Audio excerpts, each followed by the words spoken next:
ಹಗರಿಬೊಮ್ಮನಹಳ್ಳಿ ಪಟ್ಟಣದ ಸ್ವಚ್ಛತೆ ಹಾಗೂ ಸಾರ್ವಜನಿಕರ ಆರೋಗ್ಯದ ಹಿತದೃಷ್ಟಿಯಿಂದ ಪುರಸಭೆ ಅಧ್ಯಕ್ಷೆ ರೇಷ್ಮಾ ಸಿಕಂದರ್ ಅವರು ಮಂಗಳವಾರ ವಿವಿಧ ಪ್ರದೇಶಗಳಲ್ಲಿ ಸ್ವಚ್ಛತಾ ಪರಿಸ್ಥಿತಿಯನ್ನು ಪರಿಶೀಲಿಸಿದರು. ಪಟ್ಟಣದ ಸೋನಿಯಾ ಗಾಂಧಿ ನಗರ 14ನೇ ವಾರ್ಡ್ಗೆ ಭೇಟಿ ನೀಡಿದ ಸಂದರ್ಭದಲ್ಲಿ ಎಲ್ಲೆಂದರಲ್ಲಿ ಕಸ ಬಿದ್ದಿರುವುದನ್ನು ಗಮನಿಸಿದ ಅವರು ಪುರಸಭೆ ಅಧಿಕಾರಿಗಳಿಗೆ ಸ್ಥಳದಲ್ಲೇ ಅಗತ್ಯ ಸೂಚನೆಗಳನ್ನು ನೀಡಿದರು. ಸ್ಥಳವನ್ನು ಕೂಡಲೇ ಸ್ವಚ್ಛಗೊಳಿಸಿ ಮುಂದಿನ ದಿನಗಳಲ್ಲಿ ಇಂಥ ಪರಿಸ್ಥಿತಿ ಮರುಕಳಿಸದಂತೆ ಕ್ರಮ ಕೈಗೊಳ್ಳಲು ಸೂಚಿಸಿದರು.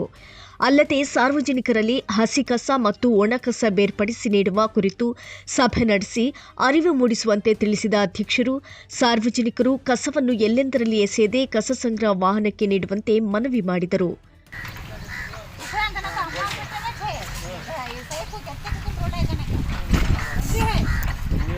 गाना ये कैंसिल करके इसके बाद सी ಅಣ್ಣ ಇದು ರೋಡ್ ಅಂತೆ ಒಂದು ಅದಕ್ಕೆ ರೋಡ್ ಅಂತ ತಕ್ಷಣ ನಾನು ಇಷ್ಟು ರೋಡ್ ಮಾಡ್ತೀನಿ ಇವಾಗ ಮಾಡಿಸ್ಬಿಟ್ರಿ ಆಮೇಲೆ ಒಂದು ಬೋರ್ಡ್ ಹಾಕೋ ವ್ಯವಸ್ಥೆ ನಾನು ಮಾಡ್ತಿದ್ರಲ್ಲ ಅಲ್ಲ ಕರೆಕ್ಟ್ ಭಾಳ ಗಲೀಜಿತ್ತು